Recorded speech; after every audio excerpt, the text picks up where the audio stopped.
Just want to call in our ancestors,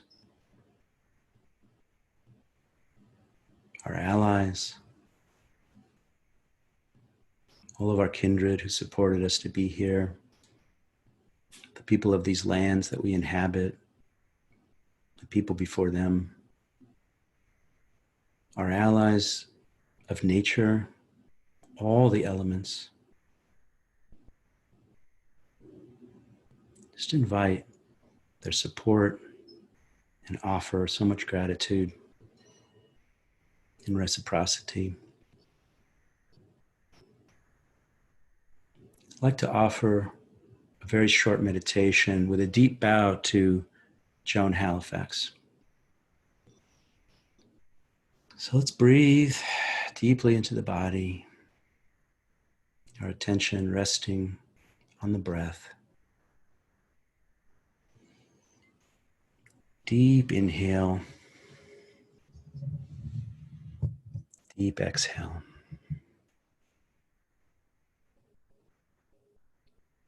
Just checking in around what is my intention for this time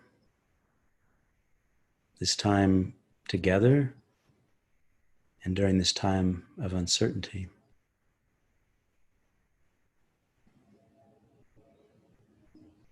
What is it to live in the not knowing? What is to sit with the not knowing? How do we stay present in these uncertain times?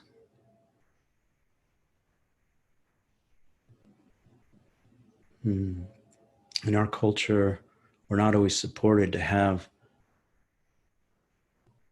a soft front. We cover our front, we protect our front, and that puts our back out of balance, weakens our back. Our posture honors a strong back with courage, with equanimity, with a humble strength. And we complement that with a soft front that honors balance, compassion, supple and dynamic, whole, like trees, swaying as sisters in the wind. We're fully present in our bodies. And we're just noticing what is the experience in our body. Working with the inhale and the exhale, trusting the rhythm of our own breath. Returning to our intention for just a moment. Just delighting in the openness, the truth of it. We have an opportunity to send some good energy, some prayers, some love to those who are struggling right now, and to those who are in service on the ground in this acute moment. With an invitation to ourselves and to each other to be clear, to be grounded, to be as kind as possible. I practice to awaken, to allow awareness, to open, and to include others. What can we bring into our awareness?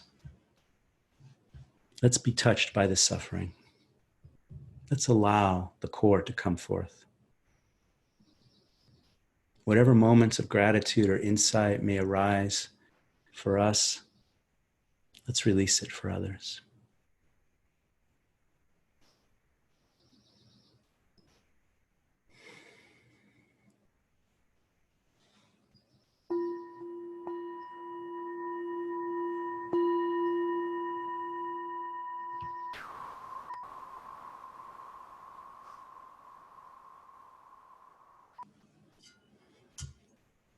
Thank you.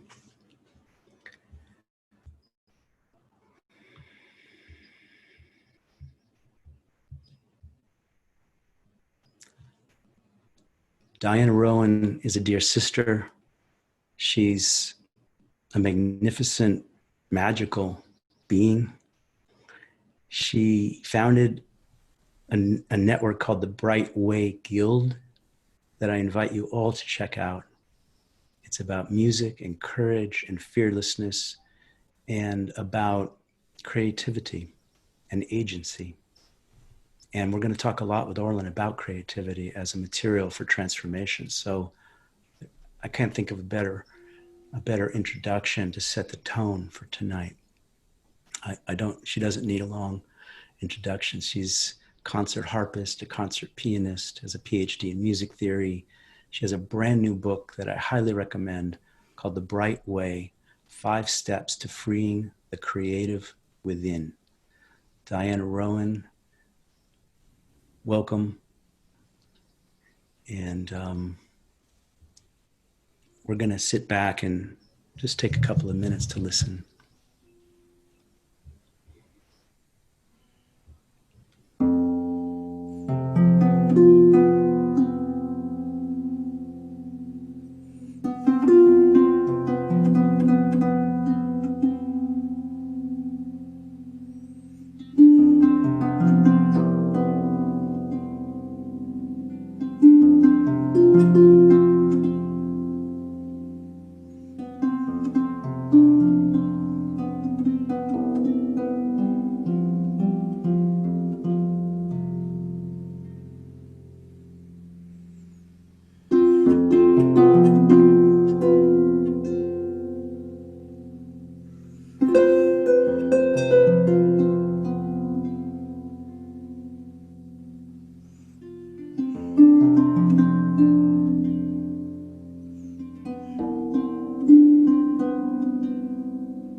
Thank you so much.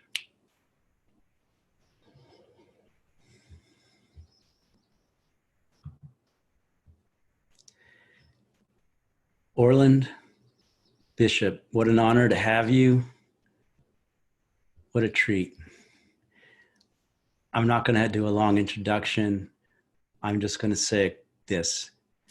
Gift giver extraordinaire, model of sacred reciprocity, heart healer, steward of dreams and dreamscapes, alchemist of agency, human potential,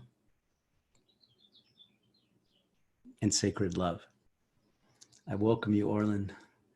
It's a great honor to know you all these years and to work with you and to have you here. For those that are new to Orland's work, tonight can only be an introduction. When I was looking at my notes today, Orland, I realized we need a whole series for Orland Bishop. We need a course.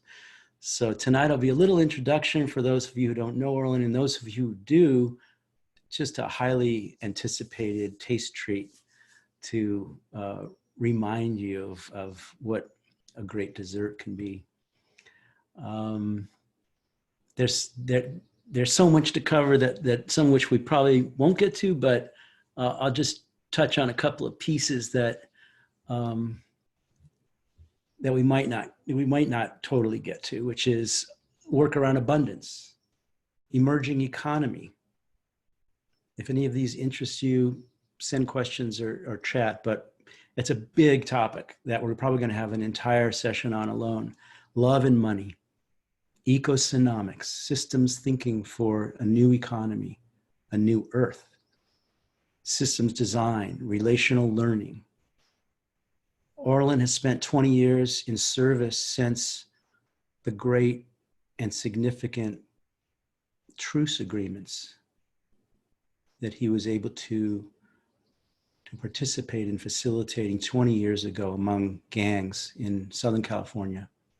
It's still, 20 years later, a completely fragile situation, a fragile ecosystem, because there's no economy to support the peace that was reached.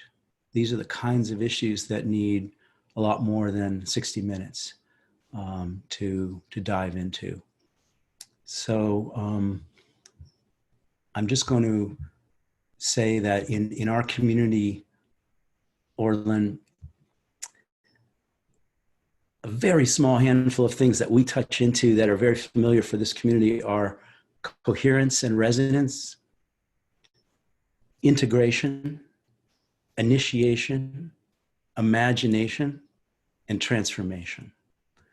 And so I hope to invite you to touch into those with a couple of guiding questions and to see where it may go.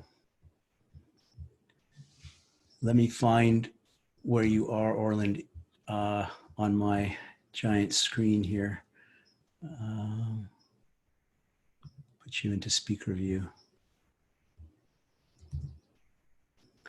So Orland, let's define some terms to just begin, because we're talking about,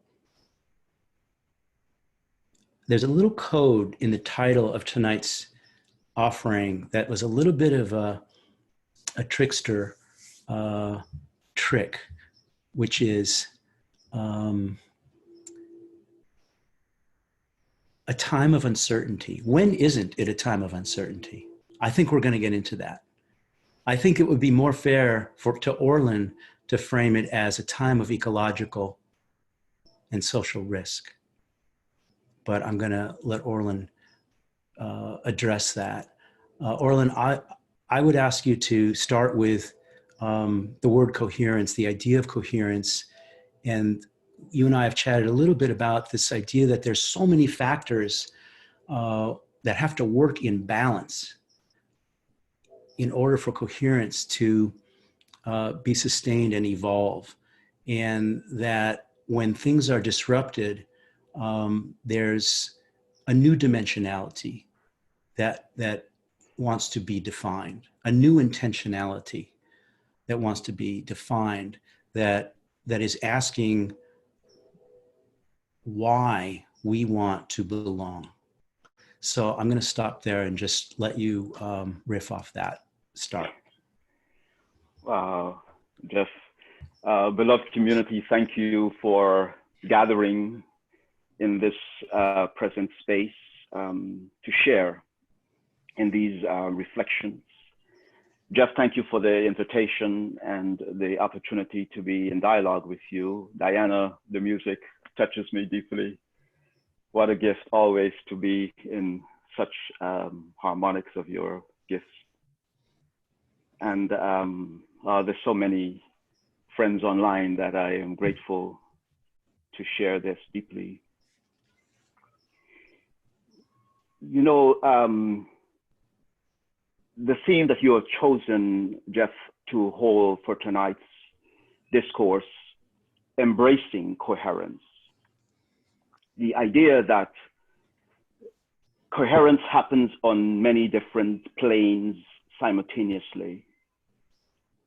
And we have the opportunity to be aware of the ecology of how these different states of beingness give the human being in particular a quality of self-awareness, because we have parts of ourselves on different levels of, we say, existences or even states of non-existences as energy. And so the first space that coherence occurs for us is in perception. So our body senses gives us a domain in existence that we actually could experience rhythmic movement of energies to the sense organs that give us an awareness of being here, being within some approximation of stimulation.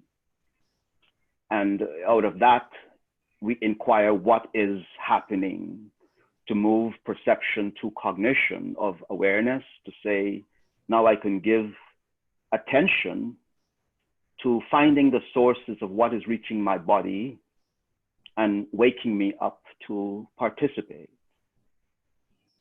in reality, becoming conscious. So what a gift to have inherited, really, a domain of consciousness we call our bodies that have mysteries in it, that have eons of potential accumulation of developments to be able to participate now more consciously in its own development, but also its connection with other bodies of intelligences.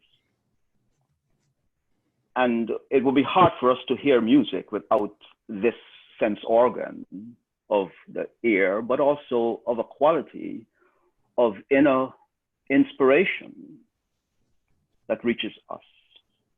So this is the first level of coherence. Our body is the intelligence that lives within nature, that has an ecology of belonging to these rhythmic impulses of sensations and interactions and cultivations of capacities from them to be able to be creative in the world. So this aspect, so much of it remains unconscious because I don't necessarily tell my ears how to hear, but I could actually instruct it to become more sensitive to sound. So that's the first level of coherence that I will say matters to our current reality. Please, you. That's such a good foundational space in which to build these ideas. Since we're starting with body, let me ask you about mind now. I think in the past, I've heard you say something like, the mind can, in some ways, resist the initiatory path, the initiation energy that many of us in community feel so strongly for reconnect to source and for reclaiming archetypal energies that are core essence after we extract all the stories and transmute the trauma. So this idea of the mind blocking initiation to highest potential, in the same way that I think you've said, you know, when we get a lot of power or a lot of money, our psychology can actually change. And it sounds like there needs to be some stability and some continuity and some grounding in our values in order that the mind doesn't take us away from that initiatory path. So as things get more and more complex, the mind is trying to handle so much. If it isn't grounded in a certain way, then there's no coherence and the ego takes over. Let me ask you how that builds on top of the body. Yeah, it builds very well because the body was the first instructor of the mind. We get most of our motives from very early in childhood when the body gives impulses to us to need something. And so for a child to feel hunger is a cultivation of an awareness that the body's impulses needs to be nurtured by some consciousness beyond the body itself. So there are many things that from birth emerges from the body as if dreaming into reality, our needs and the feelings and the mental realm are just, say, bodily developmental processes. By the time we become aware of it, we experience it as separate from the body, other than some, you know, things that are maintained as bodily needs. But more so, the mind is developmental spheres that over time has acquired different states of intelligences itself. And so the contemporary human being, the modern human being, minds are made up of several distant epochs of consciousness, from the sentient soul time when the human being lived within the mysteries. And we accumulated dreams and impulses of mythology and story from this ancient impulses of consciousness. And then we come to the logical age in which reasoning and the empowerment and development of the intellect as a domain of mental development give the mind specific kinds of instruction to experience itself separate from sensation. And this area of development is what we have inherited as our civilization. We've inherited a mental realm in which all of the schooling that happens for consciousness occurs within the realm of mental disciplines. Some people are going back to yoga now, and it's good that we are, because now we could actually reattune ourselves to ancient wisdom that the ancient rishis had put into the human body. And back to times in which the realms where we experience the creative arts, like we just did music. But then when we think of things like mathematics, it's a totally mental exercise, because there's no reference for math other than consciousness. Yet we can point to the result of mathematics in the world. But if we think about grammar, language, we know that we can communicate with a language and we can come to understanding, but that superstructure is something far more refined than just the mind alone. And so the contemporary human being is living in an age in which most of what we have access to as consciousness has mostly been inherited and forgotten of where the source of it originated, where the capacities originated, and now we live as if I can do anything with it without reference to the developmental aspects of where it came from. And so mental health must include the experience of understanding the nature of being from the sensory level of consciousness, to the supersensible levels of consciousness, in which the imagination or inspiration, or what we say intuition, which is now a reference to inner experiences far beyond logical domains of reasoning. Because it's hard to reason while we're listening to music why it's happening. Mm-hmm. That makes so much sense. We just take it in because the organs know what to do with it once it refines its experience of it. That is also true for ethics and aesthetics and sacred forms, what it communicates to the intelligence of the developing unconsciousness of beingness. And this is in preparation for now moving from what the mind, which just deals mostly with the lesser mysteries, to dealing now with the soul for the greater mysteries and a guide towards initiation. That makes so much sense. I love this idea that, with the age of reason and the emphasis on the mental, refined energies of the mental, at some point we lost the idea of these integrated capacities in medicine songs for indigenous tribes in the Amazon, the activation of shifts of consciousness are neither mental nor embodied nor visual. It's this integrated whole. When you see these mantas that are sewn by the native elder women, they're songs and they're visual representations, but they're literally in connection to source. So you're experiencing that at a resonant level, not translating it to a visual cortex level. Let me ground this a little bit in what's going on today with this very acute moment of anxiety and opportunity by asking, like, how do we evaluate this threat as some people are framing it, and it is a threat in many levels of the dream. How do we evaluate this threat without losing the collective story? Maybe you can speak to the act of will to leave our old beliefs behind, which requires a kind of not knowing, like a Zen no thing, nothing, which doesn't mean not knowing, and it doesn't mean nothing. But how to dissolve the blocks to our true nature at this time, to call up the capacity that's required to evolve our consciousness.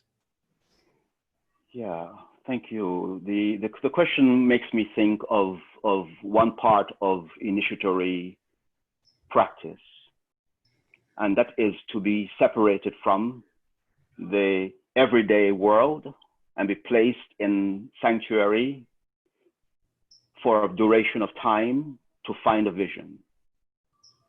Every tradition, or say older than most of the Western, ways of doing things, had a time of year or such when a person is taken out of the everyday container of reality and put into a sacred space to recover some inner coherence and some connection to the place itself. So as much as what we can go out there to do, where we are still makes sense. We're still on Earth in some location of geography that is still, in a way, resonating its higher purpose. And this is probably the first time in a long time that so many people in the world are asked to stay in a place for a duration of time to find meaning towards what is happening in the spaces where we used to interact. Which the spirit has a way of giving us exactly what we need. We may not like the way it comes, but that's just mental preferences. But for the most part, if we sit in this reality from the standpoint of this inner coherence, we will find the vision of the next emerging reality. It is not beyond the level of what we can do given inner silence, right? And so part of if we look at the structure of consciousness that's happening now, there's one thing that I found it in a poem earlier I was reading, and I would like to share this quickly. Please. It's one of William Stafford's poems. Call it the way it is. And I like that poets get the privilege of saying something and don't have to explain it as fact. The way it is. There's a thread you follow. It goes among things that change, but it doesn't change. People wonder about what you are pursuing. You have to explain about the thread. But it is hard for others to see. While you hold it, you can't get lost. Let me repeat that. While you hold it, you can't get lost. Tragedies happen, people get hurt or die, and you suffer and get old. Nothing you do can stop time's unfolding. You don't ever let go of the thread. Beautiful. It's a calling into this question. What are we holding on to for the certainty that this is the time in which what I have been prepared for could emerge? But it's not, again, going to emerge from the fear about it. It would say the body has mysteries in it that if we actually call into ourselves, the need will emerge from the very thing that is at risk. Is this in relation to how you sometimes say, I have the capacity to renew my commitments, to let the start of the world begin again through the transformation of this inheritance that you're speaking to? Right. So yes, the physical body has 5 generations of memory in it. It has histories of all the places that we've gone. It has the coherence to actually experience the primal intuition of every language.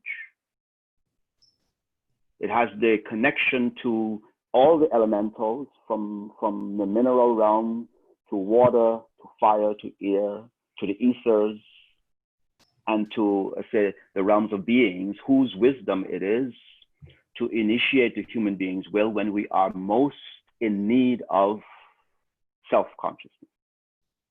They don't pursue us if we want a job. They don't pursue us if we want more money or more power. They pursue us if we want self-consciousness. So it means that if I want to be in service of something greater than my self-interest, there's more help for us. But the paradigm of our civilization is that we keep accumulating the very thing that is harming us being able to connect to the larger coherence of reality that connects beyond not just our environment, but beyond our environment as we know it. Because we do sleep and we go into other environments when we're in meditation, other states of consciousness, as you said, the plant medicine, the various states of consciousness that we interact with outside of the normal day-to-day accumulation of powers, allows our organs to emerge from their sleepiness and then enter into coherence and we say harmonics with other intelligences within the larger ecologies. Is this, Orland, related to when you speak of what is it that you are doing with your attentiveness that makes what I'm doing more meaningful? Creating space. So what attention does, when I give my attention, I kind of certain way expand to include all the realms of possibility that my attention could hold. But attention could only hold one thing in itself at a time. And so what happens when I give my attention to something, it refines itself. It eliminates all the superfluous things and go to the most essential, because the higher purpose of attentiveness is to refine knowledge into truth. Refined my uncertainty into other levels of certainty. Attention schools itself to become not only self-conscious, but a willing host for the consciousness of the world's becoming. And when I give attention, my intention becomes more clear as to my own motives. And if I refined my intention, my attention becomes more clear. And I refine that and my intention. So the intentional attentiveness to self-consciousness is that I am expanding my hospitality to be able to take in refined levels of consciousness from other beings whose wisdom it is to see when I'm most attentive. So let's talk about that in the context of what preparation is needed. I know that you've spoken to the acceptance of initiation, of the initiatory path, in order to transform these inherited, outmoded stories that no longer serve. The acceptance of initiation to help stop the cycles of self-wounding, and to resist that part of ourselves that's not mortal, that doesn't feel the pain that the mortal body feels. I know this is a bit about the other realms, but just curious because it has to do with transmuting these wounds and these stories that we've taken on. Yeah. You know, let me phrase this first to say, at the beginning of the development of the intellect, we actually had to suspend our disbelief, because there were things that weren't yet coherent, that was not part of the given motive of reality for most early human beings. We received dreams and we lived from that. To have reality outside of, say, ancestral memory was a very hard thing that was the kind of early initiation. Now we have to actually suspend belief. It's the reverse. We have to suspend our belief that I know what I know, and it will protect me from the changes that are happening in reality. And so part of the quality of this suspension of belief is the acceptances of invisible guidance, because we now have to go back to the primal levels of reality, in which the motive behind what actually stimulates deep sense perception is the invisible realm. The part of the self that we call immortal, which still is within this mortal body, requires that I don't make my body more refined than it. So I have to say, where's my invisible self today? What is it willing to communicate to me as a vibrancy that it can actually instruct my body to transmute a kind of immunity that will give it more resilience to the conditions that we now meet physiologically, psychologically, socially. And so it's a kind of invocation, not only of this invisible reality that I can only in certain way experience through inspiration and intuition, but more as I build the imagination for other states of consciousness, I have to invite really this guidance to lead me to the place in the world where there's a kind of empowerment. And nature has these empowered zones. It's just part of nature's intelligence, that when we are in it, we actually enter a kind of womb psychologically, and given a kind of higher purpose. It often doesn't happen in schooling the way that we do it now. You might graduate university with a certain kind of degree, but it may not be a higher purpose degree. Because it doesn't happen with someone else instructing you. It happens by you seeking to dissolve the kind of attitudes that I know what I'm doing. Mm-hmm. This is where it sounds like you're, excuse me, getting into, specifically higher creative acts, as you've said. I think you've even used the phrase sacred hospitality, personal responsibility, social imagination. How do we welcome each other into this space of creativity? And building on the psychology of transformation, as you've talked about it, putting each of us in touch with what I think you're saying is not a cultural problem at all. There's access to this resource. That's a knowing that is an expression of true nature in resonance with all that is.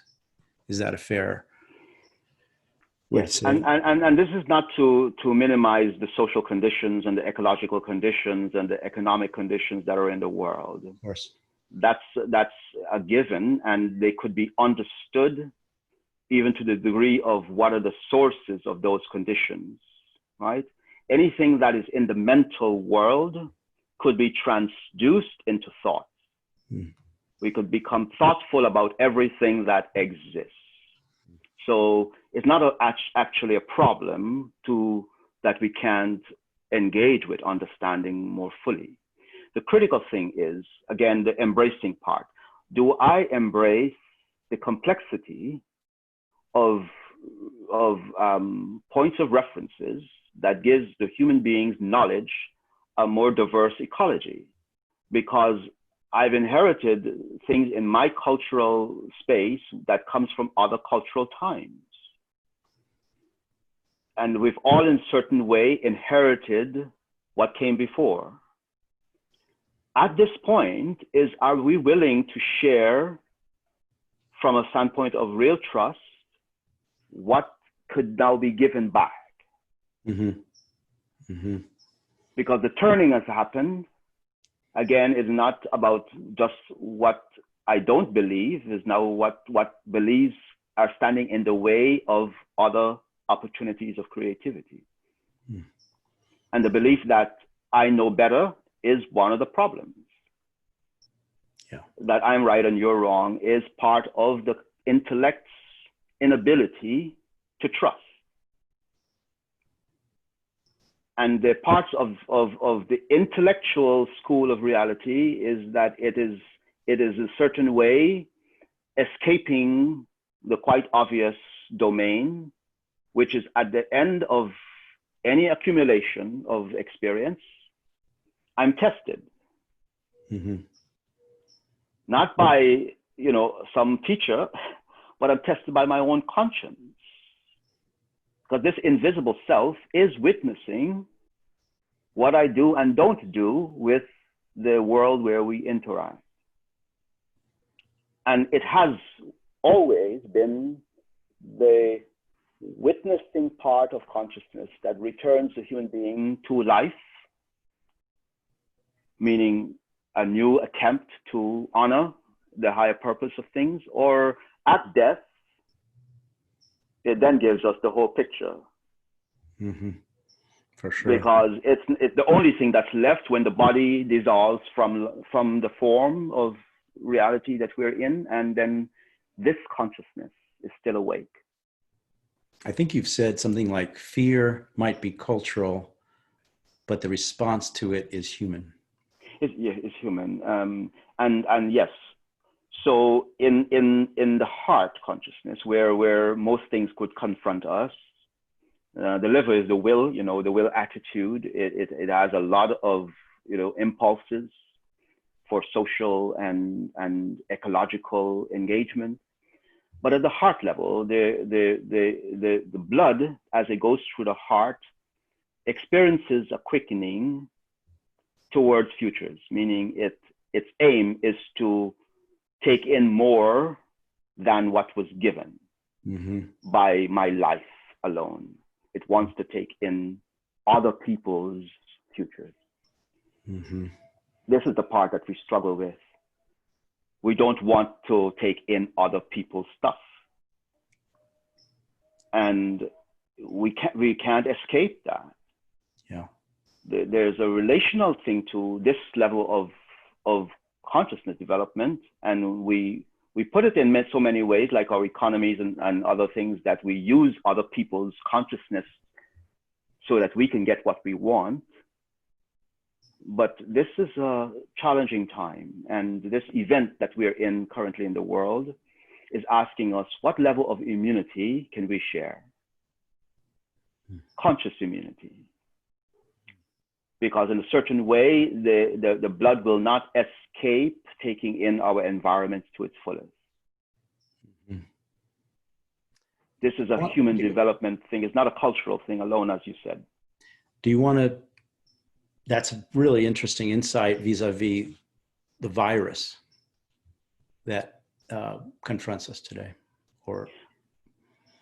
Yeah, viruses depend on several things. Low quantum energy in the blood.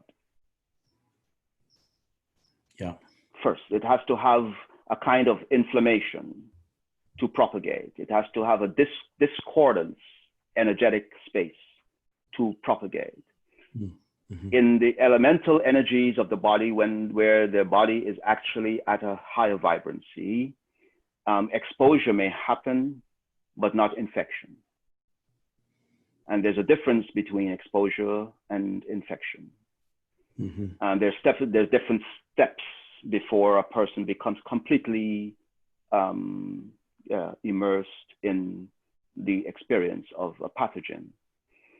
And even at the time of infection, the fever, the element that we call fever, the interferon reaction, is to actually accelerate the blood's evolutionary process, meaning it pushes the blood to the edge in which it is more than the memory of who we are. Mm. Fever is an amazing process that is, we say, similar to a kind of quantum atomic explosion, moving things from the world as we know it outside to an inner world, or say to the black hole potentiality in the body. Hmm. In the middle of that fire it's actually transducing the pathogen to a state of non-existence. But it's a tremendous amount of energy loss. Mm-hmm.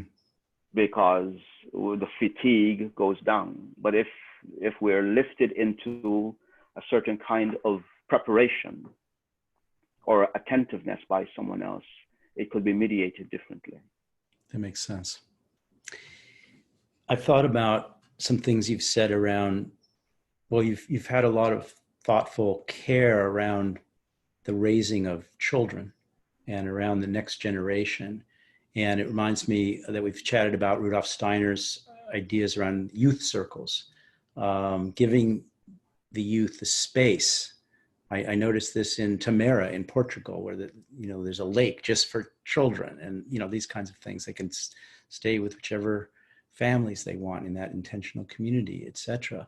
The idea of Steiner's, I think, was to give the youth the space to imagine that knowledge isn't so much through past experiences.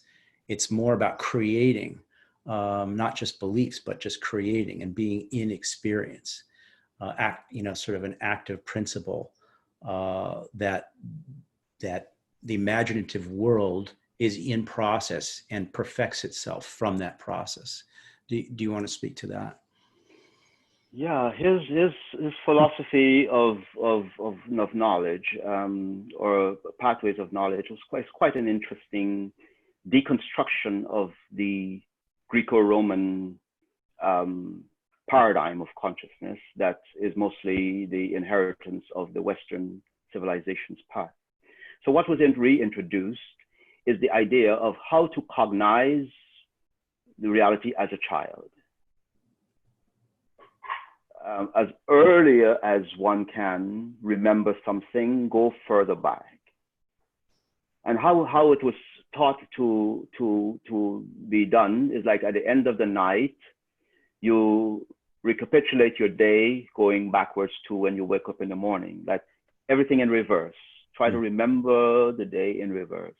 Over time, this remembering process brings the person back to which attention does not lose touch with reality while things are changing. I have a kind of attentiveness the way children do at early stages of life, where everything is meaningful and everything is an invitation to engage with. This level of refining of attentiveness to be able to take in as much of the world and don't lose energy. And so his pedagogy, Waldorf pedagogy, is to prepare the child to be able to take in not only the sense perceptible world, but the higher levels over time of the energies behind the world, the physics behind it, the metaphysics itself behind the world. And so part of cognition is putting the world together all the time. It's never finished. I remain in beginning and beginning and beginning. And so, and if I take interest in something at that level, I can't lose hope in the world. I can't lose faith and trust in the world, because I'm renewing my will to be able to be willing in the participation in the exercise of giving speech. Now, as many times as you've used our language, the language that we've used, we had all these beautiful conversations for so many years. Yeah. Every time we create a new context, we give it new meaning, and the words become alive again. And we know the power of that. And for those who go into silent retreats, we know how powerful it is to refrain from speaking excessively unless I really have to say something. But then the speaker becomes more conscious. My words become more efficient and effective in the communication that I'm in. So part of I think the opportunity now in many of these current discourses is to really ask who is speaking and from where. Like, do you know the reference point for why that energy comes with the words that you speak? Because it provides something either to myself or to the other to be able to do more with our shared understanding. So I assume that's in relation to enhanced social agreements and the will that we in this age have the opportunity to give in effect to each other and to spirit. Is that and social ritual as well? Yes, the social will is critical to this time, meaning that I'm not just depending on what I want to do. Is it right to be done, and does it include the freedom of others? Meaning that a certain way our will can host the freedom of others to the degree in which what I do benefits them effortlessly. Meaning I'm doing it on behalf of the collective, and in such people don't have to replicate my own mistakes, because I'm willing to make them on behalf of the search for meaning and truth. But when I know I'm trusted by others to go into my own adventure, my own initiation, my own development, I take a community with me, and they welcome me back, and they benefit from my expedition. And when they go out, I do the same for them. This reciprocity is critical in building the social ethic that our grammar of language holds the potential for, because it holds the potential for all agreements, all economies, all, say, political policies. Our grammar, I'm just saying, holds the potential for total organization of our reality. But we don't use all of it willingly. It's available. It's available. Interesting. So, I'm just thinking about this idea of sharing. It's almost an exponential resource through resonance that there's an opportunity cost. It's almost like if I'm not expressing my gifts, in a way, I'm at the mercy of it, kind of imploding in an unexpressed way. And then I'm projecting that if it's distortion or dis-ease. Yes. There is a need for this coherence on many levels. Carl Jung's psychology, Jungian psychology, puts us that now when we're in our personal unconscious, we also at the same time are in the collective unconscious. And as we move to the personal superconscious, we enter into the collective superconscious. So there's always a certain way we are interacting and developing each other's psychology. And when we are able to take away the discomfort of your psychology is affecting me as a wound, we enter into the space where your psychology is affecting me as a gift. It's an agreement space. Yeah. Because I could actually acknowledge that we all have the wounds. They're not going to go away. Right. But if I only react from there, then I would actually be putting myself away from the opportunity to deepen my relationship with a person. Yeah, that's the core of relational learning. And you've said we want to avoid conflict, obviously, but if we have it, it's actually quite a high frequency for integration, for helping to facilitate integration. I see a question coming through, Orland. Let me ask Zara. I'm going to unmute Zara and ask her to read it. If I can, yeah, there we go. Okay, Zara. Yeah, hi. Hi. There's a question from Alexander in the chat saying, sometimes people get stuck in belief attractors because they perceive a high cost for giving up the belief, like eternal damnation for not believing in a certain God, or social shame for not following an ideology and agreeing with others. Where can one find clarity and agency when stuck in such a belief attractor? Mm-hmm. Wow, thank you for the question. I could only give, I don't think I have one answer for that because there's so many ways to enter it. But I remember looking at some news reports recently of many ways in which traditions had to be suspended in order to deal with this crisis, particularly ceremonial funeral traditions in the ascetic Jewish community, in the Islamic community, that have very particular rituals for life. And the beauty that many have shared is the fact that the ceremonial thing reached levels because they had to alter the pattern, but not the substance of it, not the meaning of it. And so the meaning was even more refined because it now had to include the non-traditional parts of it, which is only the fact that they were doing it out of pure love for the moment only, not for the time and where it came from, but the moment that they were doing this funeral, it was as if we hope that the future will give us back something for this sacrifice. You know, there are things that have to now be understood that the future is causing it, not the past.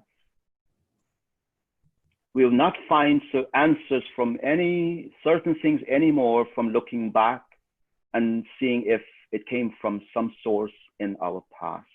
There are certain conditions now that are occurring because of futures that must happen.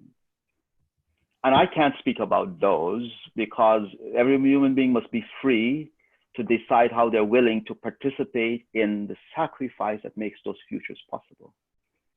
And we only know it from a kind of improvisation, a real creativity. And again, as I said, the suspension that I'm right about my tradition or my belief.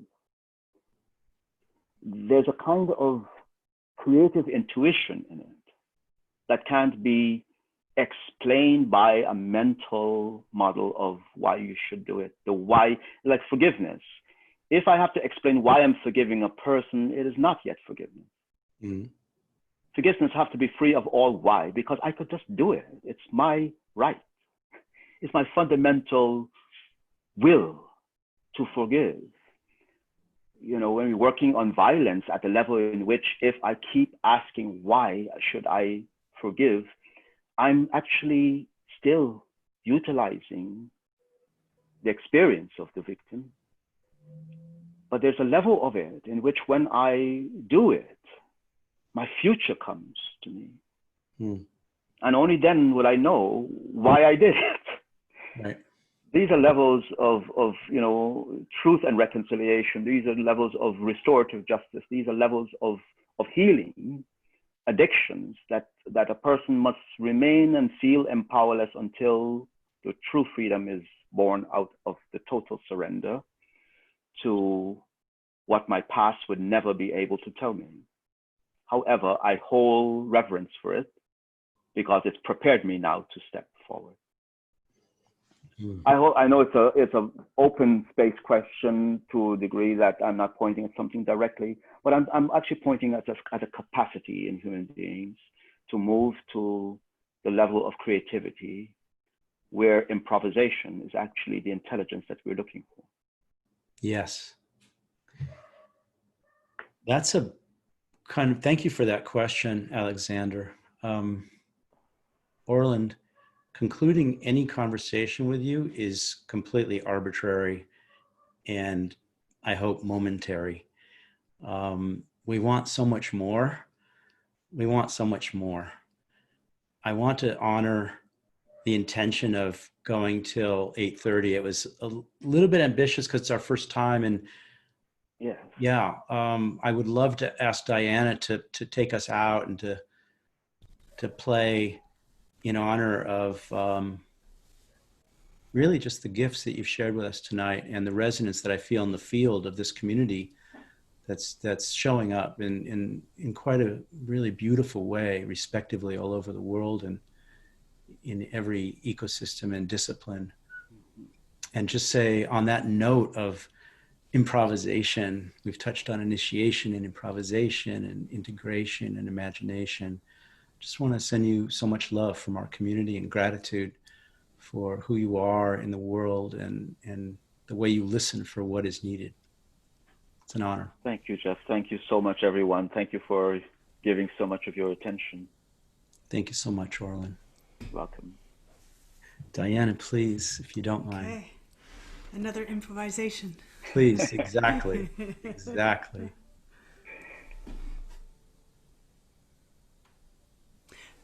Just to start, actually, the first improvisation I did earlier was based on an Indian raga.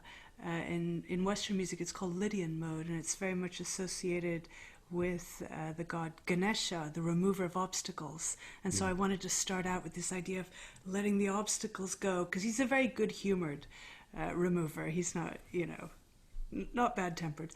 And now I'd like to go into an ancient Celtic mode that we also find across many other cultures as well. And to me, this one has a very, very open-hearted quality. It always, to me, reminds me of the heart. So.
Thank you, Diana, so much. You always leave us wanting more.